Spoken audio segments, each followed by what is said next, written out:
चित्रपटाच्या सुरुवातीला आपल्याला एक गरोदर महिला दाखवली जाते, जी अवघडलेल्या अवस्थेमध्ये पाण्याने भरलेला हंडा घरात घेऊन चाललेली असते।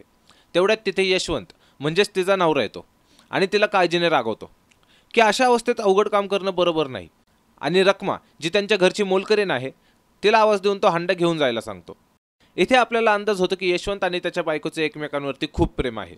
पुढे आपण पाहतो की यशवंत त्याच्या कलिग सोबत कामावरून घरी येत असताना वाटेत तो 2 रुपयाचं एक लॉटरीचं तिकीट घेतो, ज्याच्या बक्षिसाची रक्कम असते 3 कोटी रुपये। आणि जेव्हा यशवंत घरी येतो तेव्हा त्याला कळते की त्याच्या बायकोची डिलिव्हरीची वेळ झाल्यामुळे घरातील सर्वजण दवाखान्यात गेलेत। तिथून सीन चेंज होतो दवाखान्यामध्ये, जिथे डॉक्टर यशवंतला सांगतात की तुम्हाला मुलगी झाली आहे, पण तुमच्या बायकोला आम्ही वाचवू शकलो नाही। यशवंतला त्याच्या बायको जाण्याचे खूप दुःख होते। तो मानतो की त्याच्या जन्मलेल्या मुलीमुळेच त्याची बायको गेली। तो रखमाला म्हणतो ही मुलगी पांढरे पाहिजे, तिला माझ्या नजरेसमोरून घेऊन जा, नाहीतर मी तिला मारून टाकेल। यानंतर आपण पाहतो की यशवंत 3 कोटीची लॉटरी जिंकतो। तेव्हाच यशवंतचा मित्र आणि रखमा तिथे येतात आणि त्याला खूप समजावण्याचा प्रयत्न करतात की मुलीला स्वतःपासून दूर करू नको, तिच्या पायगुणानेच तुझ्या घरी लक्ष्मी आली आहे। पण यशवंत त्यांचं काहीच ऐकत नाही। या उलट तो दोघांना तिथून हाकलून लावतो। पुढे फास्ट फॉरवर्ड सीनमध्ये दाखवतात की हे सर्व घडून आता 20 वर्ष पूर्ण झालीत। यशवंतने आता दुसरं लग्न केलंय। ज्या कारखान्यात तो मजूर म्हणून कामाला होता त्याच कारखान्याचा तो आता मालक आहे। आणि दुसरीकडे त्याची मुलगी पण आता मोठी झाली, पण ती मात्र एका गरीब झोपडीतच राहते। तेव्हाच आपल्याला एक फाईट दाखवली जाते, ज्यात विकी, जो यशवंतच्या दुसऱ्या बायकोचा मुलगा आहे, तो बिजलीला गुंडांपासून वाचवतो। बिजली त्याच गावात राहणारी एक मुलगी आहे। पुढे आपण पाहतो की रखमा हल्ली खूप आजारी असते। तिला लक्ष्मीची काळजी वाटते की मी मेल्यानंतर लक्ष्मीची काळजी कोण घेणार। सो ती लक्ष्मीला घेऊन यशवंतच्या घरी जाते, पण तिथे गेल्यावर कळतं की यशवंत घरी नाहीये। त्यामुळे त्यांची भेट होते यशवंतच्या दुसऱ्या बायकोशी, जिला रखमा म्हणते की मी लक्ष्मीला कशीबशी लहानाची मोठी केली, आता माझा काही भरोसा नाहीये, मी आज आहे तर उद्या नसेल, तुम्ही आता तरी लक्ष्मीला घरात घ्या, तुमची मुलगी म्हणून स्वीकारा। हे ऐकून लक्ष्मीची सावत्राई म्हणते ठीक आहे, मी तिला या घरात घेते, पण तिला मुलगी म्हणून नाही तर मोलकरीण म्हणून इथं राहावं लागेल। हे ऐकल्यावर रखमाचा पारा चढतो आणि ती लक्ष्मीच्या सावत्राईला भांडायला लागते, पण याच भांडण्याच्या तणावात रखमाचे निधन होते।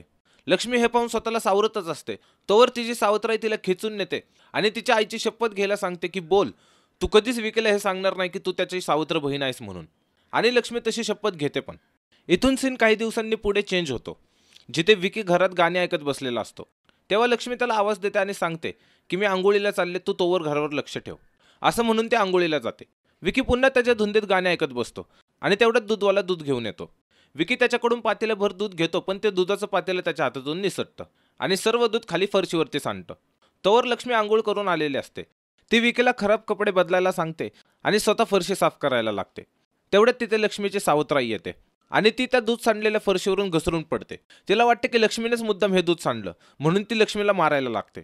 लगेच तिथे विकी येतो आणि लक्ष्मीला तिच्या मारापासून वाचवतो। याच गोंधळात विकीला एक नेकलेस फरशीवरती पडलेला दिसतो। त्याचा एक फ्लॅशबॅक झाल्यावरती विकीला कळतं की लक्ष्मी त्याचीच बहीण आहे। जेव्हा त्याला हे कळतं तेव्हा तो त्याच्या आईला आणि यशवंतला लक्ष्मीसोबत केलेल्या वागणुकीबद्दल भांडतो। हा सीन इथून चेंज होतो आणि पुढे आपण पाहतो की आज रक्षाबंधन आहे आणि लक्ष्मी विकीला आनंदाने राखी बांधते, पण विकीची आई तिथे येते आणि लक्ष्मीला राखी बांधण्यापासून अडवते। इथे एक छोटंसं भांडण होतं, ज्यात लक्ष्मीला तिच्या सावत्र आईचं थोडं बोलणं सहन करावं लागतं, पण नंतर तिची आई गेल्यावर विकी लक्ष्मीकडून राखी बांधून घेतो आणि विकी उत्सुकतेने बिजलीकडे लक्ष्मीने राखी बांधल्याची बातमी सांगायला जातो। पण ह्या दोघांना एकत्र बघून हा गुंड जेलस फील करतो आणि थोड्याच वेळात तो विकीला एका ट्रकने धडकून पळून जातो। पुढे दाखवतात की लक्ष्मी तिच्या सावत्राईकडे हट्ट करत असते की तिला सुद्धा विकीला पाहायला दवाखान्यात यायचंय, पण लक्ष्मीची आई तिला बरं वाईट बोलून एकटीच दवाखान्यात जाते। इथे आपण एक गाणं पाहतो, ज्यात लक्ष्मी देवीच्या मंदिरात जाऊन विकी लवकर बरा होण्यासाठी प्रार्थना करत असते आणि तिकडे दवाखान्यात देवीच्या आशीर्वादाने विकी शुद्धीवर येतो। पण आपल्याला कळते की ह्या ॲक्सिडेंटमध्ये विकीने त्याचा डावा हात गमावलाय।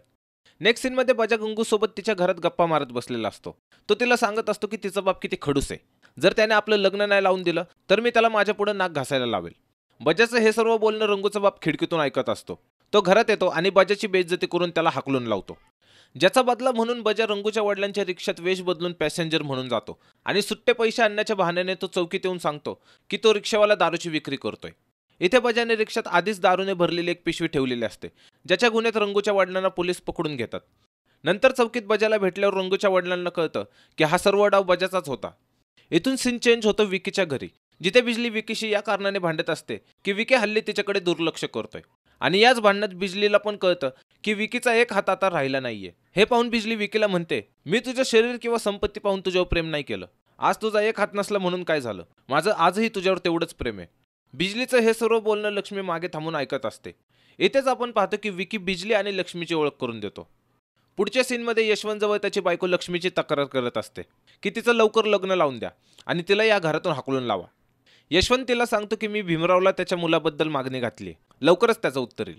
हा सीन इथंच संपतो आणि आपण भीमराव व त्याच्या बायकोला पाहतो, जिथे भीमरावने लक्ष्मीला त्याच्या घरची सून बनवायचे ठरवलेले असते. तसेच इथं आपल्याला कळतं की भीमरावच्या बायकोला लक्ष्मी अजिबात आवडत नाही. इथून भीमराव एसटी पकडायला चाललेला असतो, तेवढ्यात तिथे शिरप्या येतो. शिरप्या आणि भीमराव यांच्यात जमिनीचा वाद चाललेला असतो, ज्यात जमिनीचा निकाल भीमरावच्या बाजूने लागलेला. म्हणून शिरप्या त्याच्या काही साथीदारांसोबत भीमरावला मारायला आलाय. इथे शिरप्या आणि त्याचे साथीदार भीमरावला काठ्याने मारायला लागतात. तेव्हाच तिथून भीमरावचा मुलगा प्रदीप घरी येत असतो. तो ही सर्व मारामारी पाहतो आणि लगेच धाव घेऊन भीमरावला त्या भांडणातून वाचवतो. प्रदीप भीमरावला घरी घेऊन येतो आणि उपचारादरम्यान डॉक्टर सांगतात की भीमरावच्या डोक्यावर जबरदस्त मार पडल्यामुळे त्यांची दृष्टी गेली. इथे पण भीमरावची बायको हे सर्व घडण्यामागचे कारण लक्ष्मीलाच मानते आणि तिला कोसत असते. तेव्हा भीमराव प्रदीपला सांगतो की मी अशा अवस्थेत तुझ्यासाठी लक्ष्मीचं स्थळ पाहायला येऊ शकत नाही, तर तू एकटाच यशवंतकडे जा आणि ही सोयरीक ठरवू नये. भीमरावने सांगितल्याप्रमाणे प्रदीप एकटाच लक्ष्मीला पाहायला यशवंतच्या घरी जातो, जिथे आपण पाहतो की प्रदीपला लक्ष्मी पसंत आहे आणि ते दोघे आता लवकरच लग्नाच्या बंधनात अडकतील. सीन पुन्हा चेंज होतो बिजलीकडे. बिजली ट्रॅक्टर चालवत कुठेतरी चाललेली असते आणि तिच्या ट्रॅक्टर समोर येऊन हा गुंड तिची छेड काढत असतो. बिजली त्याला खूप वेळा सांगत राहते की ट्रॅक्टर समोरून बाजूला हो, पण तो काहीच ऐकत नाही. उलट ट्रॅक्टर समोर वेडी वाकडी गाडी चालवत तो तिची छेड काढत राहतो. तेवढ्यात एक मोठा दगड त्या गुंडाच्या गाडी खाली येतो, ज्यामुळे गाडीवरचा तोल सुटल्याने तो खाली कोसळतो आणि तेवढ्यात मागून येणाऱ्या बिजलीच्या ट्रॅक्टरचे चाक त्याच्या दोन्ही पायावर होऊन जातं. हा सीन इथेच कट होतो. पुढे आपण पाहतो की विकी त्याच्या आईशी भांडतोय, कारण त्याच्या आईने ठरवलेलं असतं की लक्ष्मीचं लग्न कमी खर्चात करायचं, तिला लग्नात दागदागिने काहीच द्यायचं नाही. याचा विरोध म्हणून विकी यशवंतशी सुद्धा भांडण करतो. पण अखेर विकीच्या जिद्दीपुढे दोघांनाही हार मानावी लागते आणि यशवंतला नाईलाजाने तिजोरीच्या चाव्या विकीच्या हाती द्याव्या लागतात. पुढे विकी लक्ष्मीचं लग्न खूप थाटात करून देतो आणि नंतर वेळ येते ती आशीर्वादाची, जिथे लक्ष्मी यशवंतचा आशीर्वाद घेण्यासाठी येते. हा सीन पाहताना खूप दुःख होतं, कारण इथे पण यशवंत त्याची जिद्द सोडत नाही. ना तो लक्ष्मीच्या बोलण्याकडे लक्ष देतो आणि ना तिला आशीर्वाद देतो. हे पाहून विकी यशवंतला खरी खोटी सुनावतो आणि लक्ष्मीची पाठवणी जी यशवंतने करायला हवी होती ती विकी स्वतःच करतो.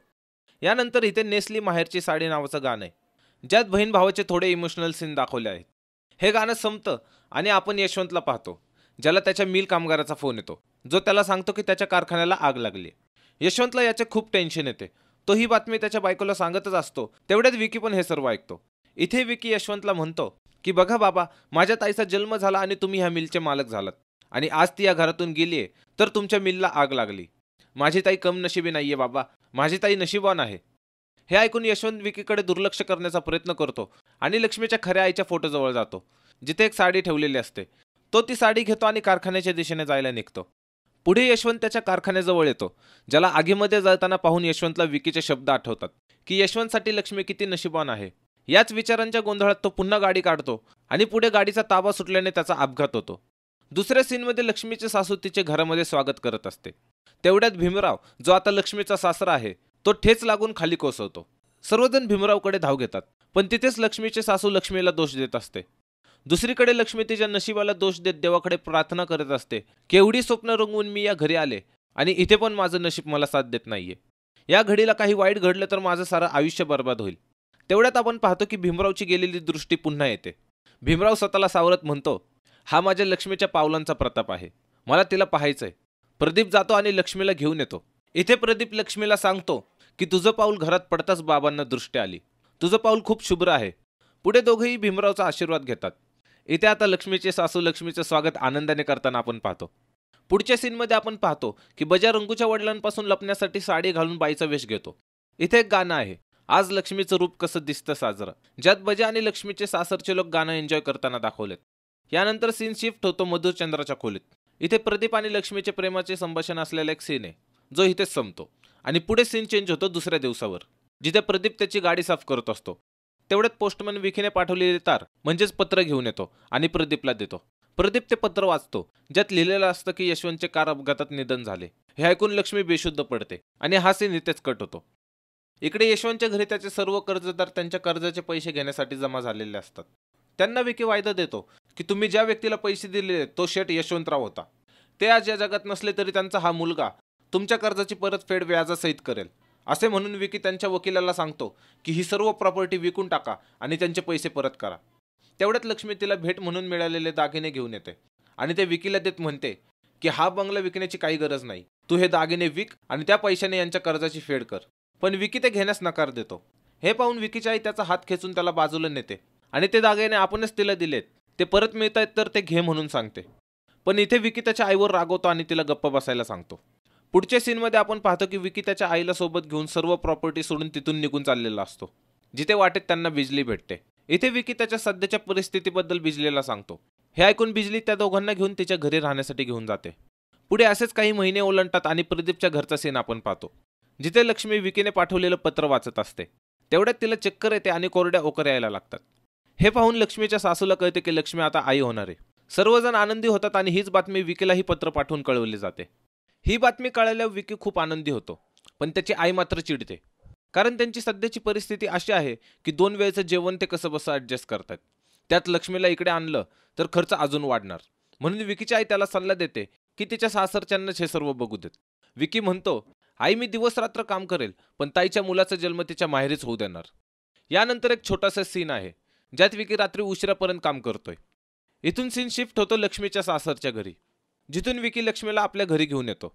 लक्ष्मी घरात आलेली पाहून विकीची आई अजून चिडते आणि तिला टोमणे मारायला लागते. इथे पुन्हा विकी आणि त्याच्या आईमध्ये थोडे वादविवाद होतात.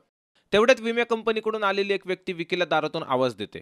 विकी त्या माणसाजवळ जातो तेव्हा त्याला कळते की यशवंतने मिलचा 50 लाखांचा विमा उतरवला होता, त्याचाच चेक द्यायला हा माणूस आलाय. हे पाहून विकीच्या आईला पण खात्री होते की लक्ष्मीचा पायगुण खरंच चांगला आहे. ती लक्ष्मीला आजपर्यंतच्या तिच्या खराब वागणुकीबद्दल माफी मागते आणि तिला मुलगी म्हणून स्वीकारते. पुढे आपण पाहतो की बजा रंगूला भेटण्यासाठी तिच्या घरी आलाय. तो तिला घराबाहेर बोलवतो, पण तिच्या वडिलांनी घराला बाहेरून कुलूप लावलेलं असतं, त्यामुळे तिला बाहेर येता येत नाही. हे पाहून बजा एक युक्ती लढवतो. तो बाईचा वेश करून मुद्दाम रंगूच्या वडिलांच्या रिक्षासमोर येतो आणि रिक्षा त्याला धडकल्याचे नाटक करत असतो. आजूबाजूच्या लोकांना वाटते की खरंच रिक्षाने एका बाईला टक्कर मारली, म्हणून ते सर्व रिक्षावाल्याला मारायला धाव घेतात, म्हणजेच रंगूच्या वडिलांना. त्यांच्यापासून स्वतःला वाचवण्यासाठी रंगूचे वडील बजाला औषध उपचार करण्यासाठी स्वतःच्या घरी घेऊन येतात. इथे बजा, रंगू आणि तिच्या वडिलांमधले काही फनी मुवमेंट्स आहेत. नेक्स्ट सीनमध्ये आपल्याला कळते की यशवंतची फॅक्टरी आता विकी चालवतो. त्याने त्याची विकलेली प्रॉपर्टी सुद्धा परत मिळवली आहे. इथे विकीची आई लक्ष्मीला सांगते की फॅक्टरीत तयार झालेल्या पहिल्या साडीची पूजा तू कर, तुझ्यामुळेच हे सर्व वैभव्य पुन्हा मिळालंय. पूजा झाल्यावर विकीची आई लक्ष्मीला विश्रांतीसाठी खोलीत घेऊन जाते. इथे आणखीन एक गाणं आहे, माझं सोनुलं सोनुलं नावाचं, जे लक्ष्मी तिच्या स्वप्नात पाहत असते. गाणं झाल्यावर आपण पाहतो की लक्ष्मीला पेन सुरू झाला आहे आणि इथून सीन दवाखान्यात शिफ्ट होतो, जिथे डॉक्टर विकीला सांगतात की लक्ष्मीला मेलेलं मूल जन्माला आलं आणि हे पण सांगतात की लक्ष्मीच्या नवऱ्याला मला भेटायला सांग, मला त्याच्याशी काही बोलायचंय. पुढे प्रदीप डॉक्टरला भेटायला येतो. तेव्हा डॉक्टर प्रदीपला सांगतात की यापुढे लक्ष्मी कधीही आई होता कामा नये. जर तसं झालं तर मुलाचा जन्म तिच्या मृत्यूचं कारण बनेल. प्रदीप दवाखान्यातून विकीच्या घरी येतो, जिथे प्रदीप सर्वांना खोटं सांगतो की डॉक्टरने लक्ष्मीला विश्रांती करायला सांगितले. त्यामुळे विकी व त्याची आई लक्ष्मीला 2-4 महिने त्यांच्याजवळच राहायला सांगते, पण लक्ष्मी मात्र सासरी जाण्याचा हट्ट करते. पुढे प्रदीप आणि लक्ष्मी दोघे त्यांच्या घरी येतात. ह्या दोघांना पाहून लक्ष्मीची सासू त्यांना विचारते की माझा नातू कुठे आहे. प्रदीप त्याच्या आईला जे काही घडलं ते सर्व सांगतो, पण प्रदीपची आई लक्ष्मीला दोष देत तिला भांडायला लागते. तेव्हा आपल्याला कळते की लक्ष्मीच्या सासूने देखील 4 वेळा मेलेल्या मुलांना जन्म दिलेला. इथे लक्ष्मी सासूचं बोलणं सहन न झाल्याने रडत रडत रूममध्ये जाते, जिथे प्रदीप तिच्या पाठोपाठ तिला धीर द्यायला येतो. हा सीन इथे संपतो आणि आपण पुढे पाहतो की प्रदीप त्याच्या नोकरीसाठी काही दिवस घराबाहेर गेलाय आणि भीमराव सुद्धा तीर्थयात्रेला गेलाय. घरी आता लक्ष्मी आणि तिची सासू दोघीच आहेत. असंच एके दिवशी लक्ष्मीची सासू अंगणात बसलेली असते. तेव्हा गावातील काही बायका त्यांच्यातील एका महिलेच्या भावाच्या लग्नाची शिदोरी द्यायला येतात. शिदोरी देऊन झाल्यावर जाता जाता ती महिला म्हणते की तुमच्या सुनाला मूल होणार नाही अशी गावात चर्चा चालू आहे. पुढे आपण पाहतो की लक्ष्मी दारात झाडू मारत असते. तेव्हाच तिचं लक्ष अंगणातील झुल्याकडे जातं, जिथे एक लहान बाळ झुल्यासोबत खेळत असतं. लक्ष्मी त्या बाळाला उचलून घेते. तेवढ्यातच त्या बाळाची आई तिथे येते आणि लक्ष्मीने तिचं मूल उचलून घेतल्यामुळे लक्ष्मीशी भांडण करायला लागते. हे भांडण पाहून लक्ष्मीची सासू देखील लक्ष्मीलाच मारायला लागते, कारण ती बाई लक्ष्मीच्या सासूला म्हणते की कुदळा काकू तुझ्या वांजुट्या सुनाला सांगून ठेव, स्वतःचा वंश बुडवला ते बुडवला, दुसऱ्याचा वंश बुडवायला उठली. लक्ष्मीच्या सासूला हे सहन होत नाही आणि ती लक्ष्मीला मारायला लागते आणि ताकीद देते की खबरदार इथून पुढे तू कुणाच्या मुलाला हात लावशील तर. यानंतर लक्ष्मीची सासू प्रदीपला तार करून बोलवून घेते. प्रदीप घरी आल्यावर त्याच्या आईला बोलवण्याचे कारण विचारतो, तर त्याची आई त्याला सांगते की लक्ष्मी वांजुटी आहे, तिला मूल होऊच शकत नाही. प्रदीप त्याच्या आईला म्हणतो तसं काही नाहीये, लक्ष्मीला मूल होऊ शकतं, पण मूल होताच ती मरेल. प्रदीपची आई प्रदीपला म्हणते मुलाला जन्म देताना लक्ष्मी मेली तर मरू देत, तू दुसरं लग्न करू शकतोस. तिथेच खिडकीतून लक्ष्मी या दोघांचा संवाद ऐकत असते. हे ऐकून तिच्या डोळ्यात पाणी येतं आणि ती घरात जाते. इकडे प्रदीपला त्याच्या आईचं बोलणं पटत नाही आणि तो सुद्धा रागात तिथून निघतो आणि लक्ष्मीकडे जातो. लक्ष्मी घरात रडत बसलेली असते. प्रदीप तिच्या जवळ येतो तेव्हा ती त्याच्यावर रागवते. ती प्रदीपला विचारते की तुम्ही माझ्यापासून हे का लपवलं की मला मूल होणार नाही. प्रदीप म्हणतो तसं नाहीये, तुला मूल होऊ शकतं, पण मी तुला समजावून सांगू शकत नाही. लक्ष्मीला वाटते की प्रदीपच्या आणखीन कोणासोबत अफेअर चालू आहे. इथे प्रदीप लक्ष्मीला खूप समजावण्याचा प्रयत्न करतो, पण लक्ष्मीचा त्यावर विश्वास बसत नाही. हळूहळू लक्ष्मीचा स्वतःवरचा ताबा सुटतो आणि ती प्रदीपला त्यांच्यामधल्या एकमेकांच्या नात्याबद्दल बोलायला लागते. जे ऐकून प्रदीप लक्ष्मीला कानाखाली मारतो, पण काही काळातच दोघांचा राग शांत होतो आणि त्यांची जवळीक वाढते. पुढे आपण रंगूच्या घरात बजाला पाहतो, जो आंघोळ करून रंगूसोबत चहा पीत बसलेला असतो. तेव्हा रंगूच्या लक्षात येते की बजाची चोरी पकडली जाणार, कारण इकडे रंगूच्या वडिलांना मोरीमध्ये ते कपडे सापडतात जे बजा बाईचं वेश घेण्यासाठी वापरायचा. तेवढ्याच बजा आणि रंगू घराला बाहेरून कुलूप लावून पळून जाण्याचा प्लॅन करतात, पण रंगूचा वडील त्यांना तसं करण्यापासून थांबवतो आणि कुलूप उघडायला सांगतो. बजा त्याला म्हणतो, जर तुम्ही रंगू आणि माझं लग्न लावून देत असाल तरच मी हे कुलूप उघडतो, नाहीतर आम्ही पळून जाऊन लग्न करतोय. हे ऐकून रंगूचा वडील घाबरतो आणि समाजात त्यांची इज्जत जाऊ नये म्हणून दोघांचं नव्या पद्धतीने लग्न लावून देतो. हा सीन इथेच कट होतो आणि आपण पुढे पाहतो लक्ष्मीच्या सासूला. लक्ष्मीची सासू तिच्या शेजारणीसोबत गप्पा मारत बसलेली असते. तेवढ्याच शेजारीन लक्ष्मीच्या सासूला सल्ला देते की प्रदीपचं दुसरं लग्न लावून टाक. तिने प्रदीपसाठी आधीच एक स्थळ बघून ठेवलेलं असतं. लक्ष्मीची सासू तिला म्हणते की लक्ष्मी घरात असताना मी प्रदीपचं दुसरं लग्न कसं लावून देणार. तेव्हा ती शेजारीन तिला म्हणते की प्रदीप गेलाय नोकरीवर आणि त्याचा बाप पण घरी नाहीये, तेव्हा तू मोका बघून लक्ष्मीला मारून टाक, असं म्हणून ती तिथून निघून जाते. तेवढ्यात लक्ष्मी अंगणातील विहिरीतून पाणी काढायला कळशी घेऊन येते आणि विहिरीतून पाणी उपसायला लागते. पुढे आपण पाहतो की शेजारणीने सांगितलेले शब्द लक्ष्मीच्या सासूच्या डोक्यात एवढे घर करून जातात की त्या धुंदीत ती लक्ष्मीच्या मागे येऊन तिला विहिरीत ढकलते. आणि जेव्हा तिला वाटते की आता लक्ष्मी बुडून मेली असणार, तेव्हा ती स्वतःच आरडाओरडा करून गावकऱ्यांना गोळा करते. काहीच क्षणात विहिरीजवळ लोक गोळा होतात आणि लक्ष्मीला विहिरीतून बाहेर काढतात. इकडे लक्ष्मीची सासू लक्ष्मी मेली समजून रडायला लागते, पण तेवढ्यात तिची शेजारणी तिच्या जवळ येते आणि लक्ष्मीच्या सासूला सांगते की लक्ष्मी मेली नाही, ती अजून जिवंतच आहे. हे ऐकून लक्ष्मीची सासू रागात तिच्या जवळ जाते आणि लक्ष्मीला म्हणते, जर तुला जीव द्यायचाच होता तर बापाच्या घरी जाऊन जीव द्यायचा होता, आमच्या गळ्याला का फास लावतेस, असे म्हणून ती हा विषय इथेच दाबण्याचा प्रयत्न करते. यानंतर आपण पाहतो की लक्ष्मी तिच्या सासूला विचारते की तुम्ही मला विहिरीत का ढकललं. तेव्हा तिच्या सासूला राग अनावर येतो आणि माझ्यावर आळ कसा घेतला म्हणून ती लक्ष्मीला घरातून बाहेर काढते. इथे या चित्रपटातील शेवटचं गाणं आहे, कधी संपणार नारी तुझा वनवास ग. ह्या गाण्याच्या टाइमलाईनमध्ये लक्ष्मीचे खूप हाल झालेले दाखवलेत आणि त्याचबरोबर तिच्यासोबत झालेल्या अत्याचाराचे पास्टमधील सीन आपण पाहतो. हेच गाणं सुरू असताना लक्ष्मी एका शेतकरी दाम्पत्याच्या घराजवळ येऊन बेशुद्ध पडते. लक्ष्मीला बेशुद्ध पडलेली पाहून ते तिला घरात नेतात आणि इथेच लक्ष्मी एका बाळाला जन्म देते. इकडे विकी झोपलेला असतो आणि अचानक त्याची झोप मोड होते. त्याच्याही त्याला विचारते, अचानक झोपेतून का उठलास. तर विकी म्हणतो, मला ताईची आठवण आली. तेव्हा त्याच्याही त्याला म्हणते, तू उद्याच जाऊन तिला भेट आणि जाताना तिच्यासाठी छानशी साडी घेऊन जा. पुढे आपण पाहतो की लक्ष्मी तिच्या बाळाला घेऊन तिच्या सासूकडे येते. इथे तिची सासू लक्ष्मीकडे लक्ष न देता तिच्या नातवालाच खेळवत बसते. तेवढ्यात प्रदीप घरी येतो आणि पाहतो की लक्ष्मीला मुलगा झाला, पण जेव्हा तो लक्ष्मीला पाहतो तेव्हा आपल्याला कळते की लक्ष्मीचे निधन झाले. याच दरम्यान भीमराव तीर्थयात्रेवरून घरी येतो, जिथे त्याला कळते की त्याला नातू झाला, पण लक्ष्मी आता जिवंत राहिली नाही. पुढच्या सीनमध्ये विकी लक्ष्मीला भेटण्यासाठी तिच्या घरी आलेला असतो, पण गावातील एक व्यक्ती त्याला सांगते की लक्ष्मी नाही राहिली, आत्ताच सर्वजण तिला स्मशानात घेऊन गेलेत. इकडे स्मशानात आपण एका म्हाताऱ्याला लक्ष्मीच्या अंत्यविधीची तयारी करताना पाहतो, जो दुसरा कोणी नसून यशवंत असतो, जो की अजून जिवंत आहे. यशवंत लाकूड उचलत असताना तो ठेस लागून खाली पडतो आणि त्याच्या डोक्याला जोरदार मार लागतो. तेव्हा त्याला त्याच्या भूतकाळातील सर्व काही आठवायला लागतं. जेव्हा तो पूर्ण शुद्धीवर येतो तेव्हा तो पाहतो की लक्ष्मीला चितेवर ठेवलं आहे आणि विकी ती गेल्याच्या दुःखात रडत आहे. तेव्हा यशवंत सर्वांसमोर येतो आणि सांगतो की मी अजून जिवंत आहे. यशवंत सांगतो की मोटार अपघातात माझी स्मृती गेली, त्यामुळे मी इथे लोकांच्या चिता रचून पोट भरत होतो, पण माझं दुर्दैव की परमेश्वराने मला हा प्रसंग पाहण्यासाठी आज स्मृती परत दिली. यशवंतला लक्ष्मीकडे पाहून खूप दुःख होते. तोही त्याने आजवर केलेल्या लक्ष्मीसोबतच्या वागणुकीबद्दल लक्ष्मीला माफी मागतो. तो रडत असताना त्याला आठवते की लक्ष्मीने त्याला साडी मागितली होती. त्याच्याकडे लक्ष्मीला देण्यासाठी साडी नसते, म्हणून तो त्याच्या डोक्याला बांधलेली चुंबळ काढतो आणि त्या चुंबळीला माहेरची साडी म्हणून लक्ष्मीच्या चितेवर पांघरतो. पुढे प्रदीप लक्ष्मीच्या चितेला अग्नी देतो आणि स्वतःला कोसतो की मला माहित होतं की लक्ष्मीला मूल झाले की ती मरणार, तरी मी तिला मूल होऊ दिलं, असं म्हणून तो स्वतःला लक्ष्मीच्या अग्नीत सोपवण्यासाठी पुढे होतो. तेव्हा यशवंत त्याला धीर देतो आणि लक्ष्मीच्या बाळाला प्रदीपच्या हातात देऊन त्याला म्हणतो की जी चूक मी केली ती चूक तू करू नको, या मुलाचा नीट सांभाळ कर, यापुढे अशा चुका घडता कामा नाहीत. आणि ह्याच मेसेज सोबत हा चित्रपट इथेच संपतो. हा चित्रपट 1991 मध्ये आलेला, जो की 1988 मध्ये आलेल्या एका राजस्थानी चित्रपटाचा रिमेक होता, ज्याचे नाव होते बाई चली सासरिये. माहेरची साडी चित्रपटाचे डायरेक्टर होते विजय कोंडे आणि त्यावेळी या चित्रपटाने बॉक्स ऑफिसवरती 12 कोटींची कमाई केलेली.